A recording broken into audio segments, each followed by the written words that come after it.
গত বছর 14 ফেব্রুয়ারি 2025-এ আমি একটা কেস করছিলাম আমাকে থানাতে। তো কেস করার পর কোনোভাবে আমি বিচার পাইছি না, কারণ আমি জিবি হাসপাতালে রাতুলদের যে বায়োমেডিকেল রুম আছে ওই রুমের ভিতরে রেপ হয়েছি ফোর্সফুলি। তো সেই কারণে আমি আইছিলাম, যেহেতু ওই ছেলেটার কাছে আমার অনেক কিছু আসছিলো, নেকেট একটা ভিডিও আসছিলো বাথরুমের, সেই কারণে আমি ওই ভিডিওটা কালেক্ট করতে গেছিলাম বা ডিলিট করার লেগে কইতে গেছিলাম। কিন্তু ওই জায়গায় আমার দুজন সিকিউরিটি ডাকিয়া আমি বলে চুরি করতে গেছি। রাতুল দেও কইছে আমি চোর। তারপরে ওই জায়গায় যে ছেলেটার এগেনস্টে আমি কেস করছি, মানে যে ছেলেটা আমাকে সতরাজ কর্মকার ওই জায়গায় মানে টেকনিশিয়ান হিসেবে কাজ করতো আর কি। তো তাই ওই রুমে ডাকিয়ে নিয়ে আমার রেপ করছে। তো করার পর বারবারই যখন এরকম করতেছিল তখন আমি ওই ভিডিওটি ডিলিট করার লেগে আমি গেছিলাম আর কি, জিবিতে গেছিলাম।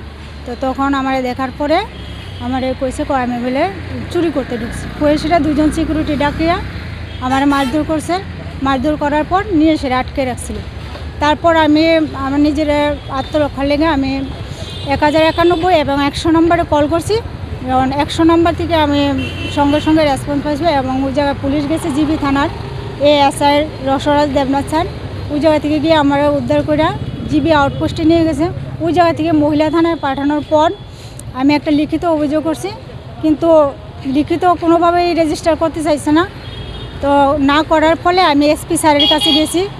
যাওয়ার কারণে ওই জায়গায় যে আমাদের যে ওসি ম্যাম শকুন্তলা দেববর্মা এবং আরেকজন ম্যাডাম আছে যে দীপা দাস চৌধুরী মনে হয়, উনি যখন আমি এসপি স্যারের কাছে গেছি তখন আমার কইছে যে আমার এগেনস্টে মানে চুরির মামলা করব, পিএস থেকে আমার এগেনস্টে বলে চুরির মামলা করব। তারপর আমি এই জায়গায় অনেক ওয়েট করছি, করার পর আমার চার্জশিট জমা দিছে। জমা দেওয়ার পর এখন দেখছি যে একাধিক যারা আমার মারধর করলো, টর্চার করলো, তারা নামই বাদ দিয়ে দিছে। এবং আমার মোবাইল একটা ফোর্সফুলি 14 তারিখ যেদিন আমি কমপ্লেন করছি ওই দিন আটকে রাখছে এভিডেন্স দেখানোর পরে। তো এখন অবধি আমার মোবাইলটা দিছে না। কতদিন হয়েছে ঘটনাটা? তো 1 বছর 1.5 বছর হইতেছে। মেইন অভিযুক্তর নামটা কি কইছে? সত্যরাজ কর্মকার। কি করেন তাহলে? তাইলে জিবি হাসপাতালে ওই রাতুল দে যে ওনার টেকনিশিয়ান মেকানিক্যালের কাজ করে। আপনি তাহলে মামলা করার পরেও গত 1 বছর ধরে কোনো বিচার নাই। এবার আমার চার্জশিট জমা পড়ছে।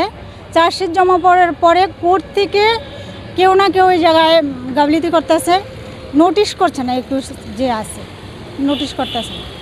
2টা ডেট গেছে, আমি 2টা ডেটে উপস্থিত আসলাম কোর্টে, কিন্তু কোনো নোটিশ করে না। আপনি এতদিন মিডিয়ার দ্বারস্থ হইছেন না কেন? আমার তো পিএস থেকে যে উমেন পিএস থেকে না করছে। পুলিশ না করছে? হ্যাঁ, পুলিশ না করছে কইছে যে যদি আমি মিডিয়া জানাই আমি কোনোভাবে বিচার পাইতাম না। ওই জায়গায় সিসি ক্যামেরা ফুটেজও নাকি কালেক্ট করছে, কিন্তু কোনো বিচার নেই। তারপর দেখেন 17 তারিখ যে ঘটনাটা আমি যখন এসপি স্যারের কাছে গেছি, তো হয়তোবা থানা থেকে ইনফরমেশনটা 21% দিছে। দেওয়ার পরে আমার বাড়ি 18 তারিখ সকালবেলা অ্যাটাক করছে ছেলেটা আর একজন অচিন্ত দত্ত, যার পরবর্তী সময় ছেলেটা আশ্রয় নিয়েছিল এবং পাড়া প্রতিবেশী কিন্তু নেতা নিয়ে গিয়ে আমার বাড়িতে হামলা করছে, আমার মার উপর, ভাইয়ের উপর। কারণ আমরা 3 জন বাড়িতে থাকতাম, আমার বাবা অন্য জায়গায় থেকে কাজ করতো। তো এটাই, কিন্তু আমি জিবি থানাতে গিয়ে জিবি আউটপোস্টে যে ওই জায়গায় গিয়ে জিডি এন্ট্রিও করছিলাম। তখন আমার কইছে যে এটা জিডি এন্ট্রি হতো না, যেহেতু কেসটা গতকালকে রেজিস্টার হয়েছে, এটা জিডি এন্ট্রি আর হতো না। এখন আপনি কি চাইতেছেন? আমি দেখেন আমরা পিএসআই বিচার পাই না, আমরা তো ভিকটিমই থাকি। পিএসআই বকা পাই না, আমি আইলেই বকে। ম্যামেরা নিরুপদে ম্যাম তো আমার দেখতেই পারে না, কারণ আমি পুলিশের এগেনস্টে কোর্টে 164-এর জবানবন্দি দিয়েছিলাম সেই কারণে।